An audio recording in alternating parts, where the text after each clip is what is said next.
नमस्कार, आप देख रहे हैं welcome to Haldwani news channel UK के माध्यम से। इस समय में सौभाग्य प्राप्त हुआ है डॉक्टर जे.एस. खुराना जी से, जो Krishna hospital research centre Haldwani के जो एमडी हैं, और इन्होंने यदि अर्थों की बात की जाए तो विदेशों में भी डिग्रियाँ प्राप्त कर रखी हैं, एक्सपीरियंस है। तो सर, जो आजकल अक्सर हो क्या रहा है, मैं देख रहा हूँ कि रीढ़ में दर्द, कुछ ऐसा कहते हैं कि गैस भर गई, पैरों में दर्द, डिस्क वगैरह जो खराब हो जाती हैं। तो आपका ही सर डिबेट है, तो क्या संदेश देना चाहेंगे जनता को, क्या होना चाहिए इसमें? आपका मतलब स्पाइन से और जॉइंट से है जी ना। जी। देखिए, दो चीज़ें होती हैं।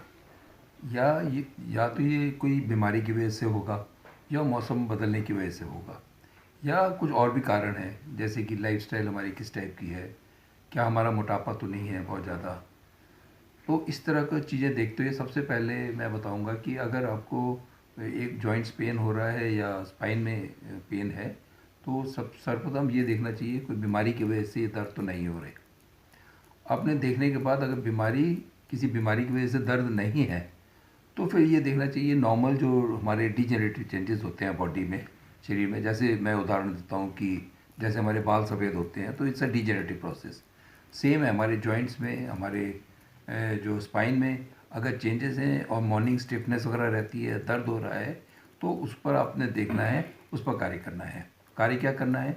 अगर आपका वेट ज़्यादा है तो वेट कम करिए, मीठा घी वगैरह फिर आपको बंद करना पड़ेगा।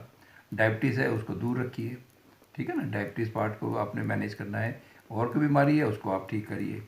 और जॉइंट्स को कम करने के लिए आपको एक्टिविटी, जॉइंट्स बन का मतलब है आप उसको जॉइंट्स को चलाते रहिए।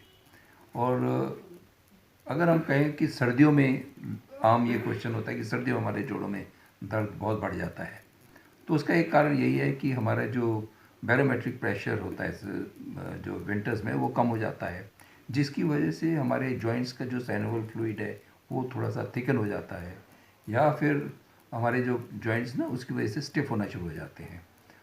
और उसका एक कारण और भी है कि उस टाइम जो हमारे जो शरीर का जो ब्लड है, क्योंकि हमारे ऑर्गन्स को बहुत ज़रूरी होता है, तो मैक्सिमम ब्लड जो हमारे ऑर्गन्स की तरफ भी जाता है, तो लिम्स की तरह हमारे यहाँ कम ब्लड होता है। तो उसको सब देखते हुए तो हम लोगों को सर्वप्रथम जैसे आपने एक्टिव रहना है। एक्टिव कैसे रहेंगे? और वॉक करिए। घर में ट्रेडमिल है आपके पास, तो आप कम से कम 20 मिनट अपने ट्रेडमिल करना है। हर जॉइंट को आपने चलाना है। Cycling is a very good exercise. Cycling आप करिए। और बाहर अगर जाते हैं तो बाहर आप भाग सकते हैं, यंग जनरेशन भाग सकती है, और मिडिल एज वाले भागें। और थोड़ा सा जो आपने ये देखना है कि जब भाग रहे हैं तो आपके जोड़ों को ज़्यादा ठंड ना लगे, उसके लिए आपने लेयर्स पहननी है। कपड़े जो हैं आपने जैसे थर्मल नीचे भी पहन लिया, ऊपर भी पहन लिया, तो लेयर्स कहते हैं उसको। कपड़ों की लेयर्स, आप 2-3 लेयर्स में आप जाएं बाहर, और उसमें आप जितना भी एक्सरसाइज करेंगे तो आपका पेन सबसाइड होता जाएगा, हमारा सर्कुलेशन बढ़ता है उसकी वजह से। और ये ध्यान रखें कि cycling is a very good exercise. और ट्रेडमिल है, ट्रेडमिल करिए। एंड बाहर जो आप कर रहे हैं, एक बार फिर मैं कहना चाहता हूँ, बाहर जाके आपने भागना है। और ओल्ड एज वाले जो होते हैं, जैसे मतलब मे बी अराउंड 60+ वालों को मैं कहूँगा, तो उनको देखना है कि एक्सट्रीम हॉट और एक्सट्रीम कोल्ड, ये दो चीज़ों से बचना चाहिए उनको। अगर बहुत ठंड है तो उस पर बाहर नहीं निकलना, घर कमरे का टेम्परेचर थोड़ा ज़्यादा रखें, और जितनी एक्सरसाइज हो सकती है कमरे के अंदर, या इंडोर एक्सरसाइज हम कहते हैं, वो करनी चाहिए। से सपोज घुटनों में दर्द ज़्यादा है तो उसकी एक्सरसाइज करिए। आपके हिप जॉइंट में ज़्यादा है, कि यूजली ये देखा गया है कि हमारी फिंगर्स में, हमारे हिप जॉइंट्स में, हमारे नी जॉइंट्स और एंकल जॉइंट में पेन ज़्यादा रहता है, या हमारी जो स्पाइन है वो स्टिफ रहती है। तो जैसे ही आप सुबह उठते हैं अपने कमरे में, तो 5 से 10 मिनट आपको एक्सरसाइजेस करनी है, स्ट्रेचिंग एक्सरसाइजेस। आप पूरे जॉइंट्स को जितनी स्ट्रेच करेंगे, आपका पेन उतना सबसाइड होता जाएगा। तो एक तरीके से इट्स हैबिट। जैसे हम लोग बाल सफ़ेद होते हैं, हम लोग क्या करते हैं, हम कलर करते हैं, सेम हमारे सारे जॉइंट्स में। तो आपको एक्सरसाइज करनी पड़ेगी, वही आपको थोड़ा सा बचा सकती है। वॉच पहनते हैं हाथ में, दोनों हाथों में और नीचे पैरों में। अचानक ऐसा दर्द हुआ लोगों को जो सुशीला तिवारी पहुंच गए। बीमारी तो हम बाकी तो अगर बीमारियों में कहें तो एक्सट्रीम कोल्ड में होता है, जो मैंने बताया, जी जो जी रेनॉल्ड्स डिसीज़ वगैरह कई चीज़ें हैं। जी। तो उसको तो हम देखने से पता चलेगा कि किस कारण से है। अगर सब कुछ सर्कुलेशन ठीक है, सब कुछ ठीक है, अपने को बॉडी को वार्म करें और मैंने आपको बताया एक्टिव रखना है, हर जी। आपको जॉइंट्स को चलाना है। अगर एक्सरसाइज नहीं करेंगे तब भी दिक्कत है। और सॉक्स पहने, गर्म सॉक्स वगैरह आते हैं, गर्म कपड़े पहने, स्टॉकिंग मतलब स्टॉकिंग्स हैं, बड़ी बड़ी स्टॉकिंग्स वगैरह पहने और डेफिनेटली पेन वगैरह सबसाइड हो जाएंगे। और ये देखनी है, मैंने आपको पहले बताया, डिसीज्ड है या डिसीज नहीं है। बीमारी है तो उसको रूल आउट करना पड़ेगा आपको। जैसे अब रीढ़ की हड्डी की कई चीज़ें, कई बीमारियां हैं, जी। एंकलोजिंग स्पॉन्डिलाइटिस वगैरह कई है उसकी चीज़। सेम है हमारे जॉइंट्स के लिए भी, रूमेटॉइड आर्थराइटिस है और भी कारण है जिसकी वजह से।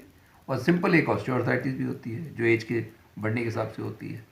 तो सर जो कमर में बीच में जो जॉइंट होता है सर, यहाँ पर कुछ लोगों का ऐसा होता है को हट जाता है थोड़ा, कहते हैं कि जगह हो गई है बीच में कमर में, वो पट्टी वगैरह बांधते हैं, वो क्या सीन होता है? उसमें क्या है कि इंटरवर्टिब्रल डिस्क होती है। जी यहाँ पर जो कहावत है, हम भी देखते हैं उस टाइप के पेशेंट, कहते हैं हमारी पीठ में डिस्क जो जी स्पेस है जी ना, जी वो क्या होता है, हमारी दो जो रीढ़ की हड्डी वर्टिब्रास होती है, जी जी उसके बीच में एक डिस्क होती है। जी जी अब मैं डिस्क के बारे में बताता हूँ, ये दो चीज़ों द्वारा डिवाइड होता है। जी जी वन इज एन्यूलर लिगामेंट होता है जो बारों तरफ होता है, जी जी जी और न्यूक्लियस पल्पोसस होता है जो बीच में जो तरल पदार्थ होता है, जी जी जो जेली टाइप ऑफ मटेरियल जी, है, जी। दैट इज न्यूक्लियस पल्पोसस कहते हैं, which is surrounded by annular ligament. जी ठीक है। जब ये हमारा जो, जैसे हमने कहा कि आगे आपने झुक के कोई काम नहीं करना, जी हमारे रीढ़ की हड्डी का प्रेशर जब भी हम आगे झुकते हैं जी तो जो कि लाइंग पोजीशन में 20 मिलीमीटर होता है, आगे आगे झुकने पर 270 हो जाता है।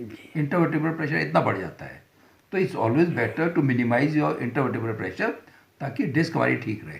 अब क्या होता है, जब आपका आगे झुक के ज़्यादा काम किया, जी डिस्क मटेरियल, अगर एन्यूलर लिगामेंट फट गया, डिस्क मटेरियल बाहर आ गया, तो फिर क्या होगा, वो बाहर चला गया बस्ट करके, तो हमारी जो नसें जा रही हैं पैरों में वो दबना शुरू हो जाती हैं, जिसकी वजह से पैरों में दर्द जाता है, जो हम कहते हैं ना, सब पीठ में दर्द हो रहा है, पैरों में दर्द जा रहा है, जी। तो दैट इज न्यूक्लियस पल्पोसस बाहर जाके नसों को टच करता है, तो उसकी वजह से दर्द होता है ये। ठीक है ना। तो उसको कम करने के लिए क्या करेंगे, मिनिमाइज करने के लिए क्या होता है, आप लेट जाओ, जी उसको मिनिमाइज योर इंटरवर्टिब्रल प्रेशर, ठीक है ना, वो प्रेशर को कम करके धीरे धीरे रेस्ट, कहते हैं ना, 3 दिन रेस्ट कर लो, हाँ, 5 दिन जी, रेस्ट कर जी, लो, जी। ताकि न्यूक्लियस पल्पोसस अपने घर वापस चला जाए।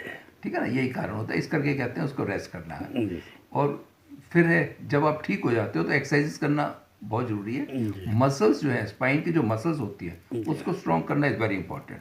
जितना आप स्ट्रॉन्ग करेंगे उतना आपका अच्छा रहेगा आगे चल के। बाकी बीमारियां हैं, जैसे अगर आपको एंकोलोजिंग स्पॉन्डिलाइटिस वगैरह किस वजह से, तो उसको तो उसका नाम ही बेम्बो स्पाइन है।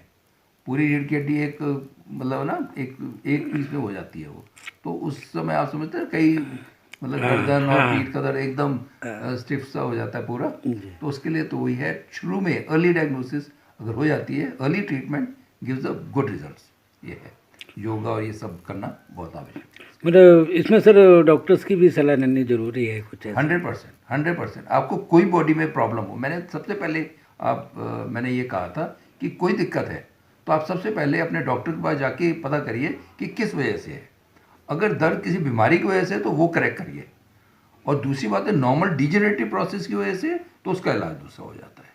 ठीक है, वो ये समझ के करना है कि ये कोई बीमारी नहीं है।